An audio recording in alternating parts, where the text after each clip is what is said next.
আসুন ভারত পাকিস্তানের সামরিক সক্ষমতার তুলনামূলক চিত্র দেখে আসি। ভারত ও পাকিস্তানের সামরিক সক্ষমতা 2025 সালে তুলনামূলকভাবে বিশ্লেষণ করলে দেখা যায় যে ভারত সামগ্রিকভাবে সংখ্যাগত ও প্রযুক্তিগত দিক থেকে এগিয়ে রয়েছে, তবে পাকিস্তানও কিছু ক্ষেত্রে উল্লেখযোগ্য উন্নতি করেছে। সামরিক জনবল ও বাহিনী।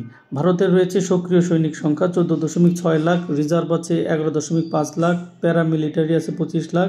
গ্লোবাল ফায়ার পাওয়ার ইন্ডেক্সে র্যাঙ্কিংয়ে আছে চতুর্থ স্থানে। অন্যদিকে পাকিস্তানের সক্রিয় সৈনিক সংখ্যা 6.5 লাখ, প্যারামিলিটারি আছে 5 লাখ। গ্লোবাল ফায়ার পাওয়ার ইন্ডেক্সে র্যাঙ্ক 12তম।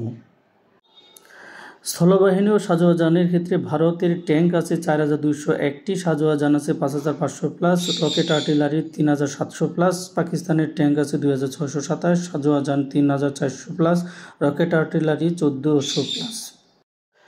বিমান ও আকাশ প্রতিরক্ষা ক্ষেত্রে ভারতের মোট বিমান আছে 2229টি, উন্নত যুদ্ধ বিমান রাফাল, সুখোই 30 MKI। আকাশ প্রতিরক্ষা রাশিয়ান S-400 সিস্টেম। আর পাকিস্তানে রয়েছে মোট বিমান 1399টি, উন্নত যুদ্ধ বিমান চীনা JF-17 এবং J-10C। আকাশ প্রতিরক্ষা চীনা HQ-9 সিস্টেম। নৌবাহিনীর ক্ষেত্রে দেখা যায় ভারতের নৌযান রয়েছে 293টি, বিমান বাহিনীর রণতরী রয়েছে 2টি, পারমাণবিক সাবমেরিন 1টি। পাকিস্তানের নৌযান আছে 121টি, বিমান রণতরী নেই, ডিজেল ইলেকট্রিক সাবমেরিন 8টি। দুই পারমাণবিক শক্তিধর রাষ্ট্রের পারমাণবিক অস্ত্র নীতিমালা হলো ভারতের পারমাণবিক ওয়ারহেড আনুমানিক 160 থেকে 200টি, নীতি নো ফার্স্ট ইউজ। আর পাকিস্তানের পারমাণবিক ওয়ারহেড আনুমানিক 170 থেকে 200টি, নীতি ফার্স্ট ইউজ এর সম্ভাবনা বিদ্যমান। সাম্প্রতিক উত্তেজনা ও সংঘর্ষ। 2025 সালের এপ্রিলে কাশ্মীরে পর্যটকদের উপর একটি প্রাণঘাতী হামলার পর ভারত ও পাকিস্তানের মধ্যে উত্তেজনা বৃদ্ধি পেয়েছে। ভারত অপারেশন সিন্দুর মাধ্যমে পাকিস্তানের ভূখণ্ডে ক্ষেপণাস্ত্র হামলা চালায়, যার ফলে অন্তত 8 জন নিহত হয়। পাকিস্তান পাল্টা প্রতিক্রিয়া জানিয়ে 5টি ভারতীয় যুদ্ধ বিমান ভূপাতিত করার দাবি করেছে, যদিও ভারত এই দাবি অস্বীকার করেছে। এই পরিস্থিতিতে আন্তর্জাতিক মহল, বিশেষ করে যুক্তরাষ্ট্র, জাতিসংঘ উভয় পক্ষকে সংযত থাকার আহ্বান জানিয়েছে।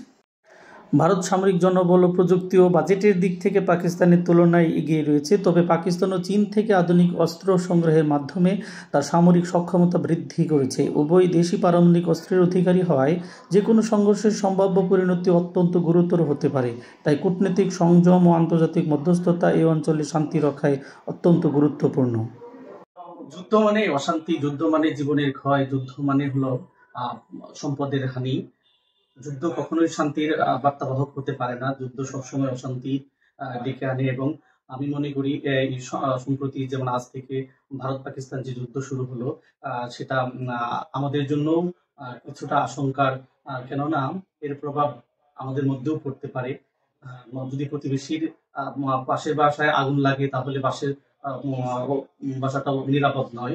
ঠিক তেমনি পার্শ্ববর্তী দুইটা শক্তিশালী রাষ্ট্রের যুদ্ধ মানে হলো আমাদেরও এটার নানা ক্ষেত্রে প্রভাব পড়বে, এটাই স্বাভাবিক।